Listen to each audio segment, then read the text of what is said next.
प्रथम पठन प्रवक्ता जिसाईक ग्रंथरु पाठ अध्याय 50 4 9 पद पर्यंत।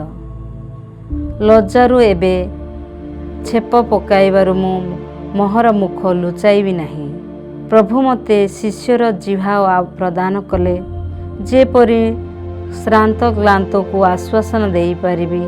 प्रति सकाळ से मते उठांती, से मोर कर्ण को उन्मोचन कले एवं मु विद्रोही हेली नाही। मु पछ घुंचा देली नाही। मु मोर प्रचारक मानक पिठी देखाइली एवं जो माने मोर दाढ़ी उपाड़ुथिले सेमानकु मोर खंड देश देखाइली। लज्जा एवं छेप पकाइबारु मु मोर मुख लुचाइली नाही। प्रभु मते साहाଯ୍ୟ करिथिबारु मु मर्महित हेली नाही। चमकी पत्थर भली मु मोर मुखमंडल उज्जवल रखिली, कारण मु जाने मु लज्जाभूत हेबी नाही। से मो पाई प्रतिरोध नेबाकू इच्छा करती, से मो निकटे रहंती, से मो संगरे संग्राम करिवे। आसो आमे समस्ते एकजुट हेबा। मोर शत्रु होई आउ किए अछि, से मो निकटे रुहंती। देख प्रभु परमेश्वर मते साहाଯ୍ୟ करती, किए मते दोषारोप करिवो। यह ईश्वरंक वाक्य। ईश्वरंक धन्यवाद। साधु जोहनंक लिखित सुसमाचार पाठ अध्याय 12 पद संख्या 1 रु 11।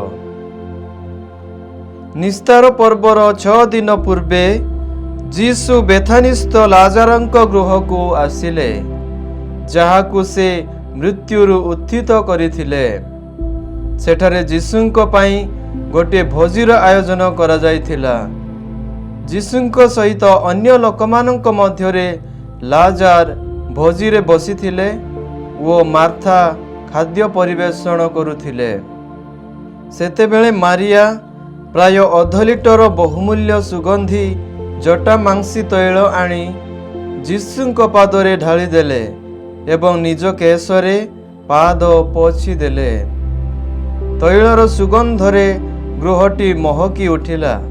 ताहांको शिष्य मानक मध्यरु जणे जुदास इस्कारियत, जे ताहांको विश्वासघात करिबाकू जाउथिला, से कहिला, एही सुगंध तैल 300 दिनार रे विक्रय करी सही अर्थ को दरिद्र मानक दियागला नाही काहेकि? दरिद्र मानक प्रति से जे चिंतित थिला, एथिपाई से एहा कहिला नाही, बरं से गोटिए चोर थिला। से सामूहिक टंका थळीर दायित्व रे थिला एवं सेथिरु टंका चोरी करुथिला। जीसु कहिले, ताकू बाधा दियो नाही।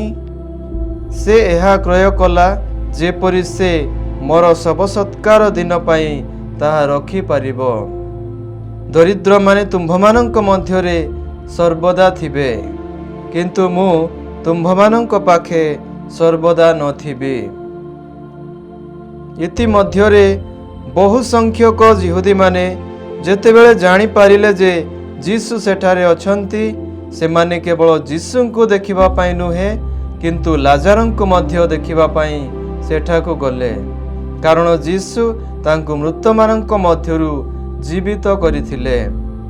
एणु मुख्य याजक माने लाजारंकु मध्य हत्या करिबाकू षडयंत्र कले, कारण तांको सकाशे जिहुदी मानंक मध्यरु अनेके सेमानंकु त्याग करी जीसुंक ठारे विश्वास करुथिले। प्रभुंकर पुण्य सुसमाचार। हे प्रभु जीशु ख्रीष्ट, तुम्हारा प्रशंसा।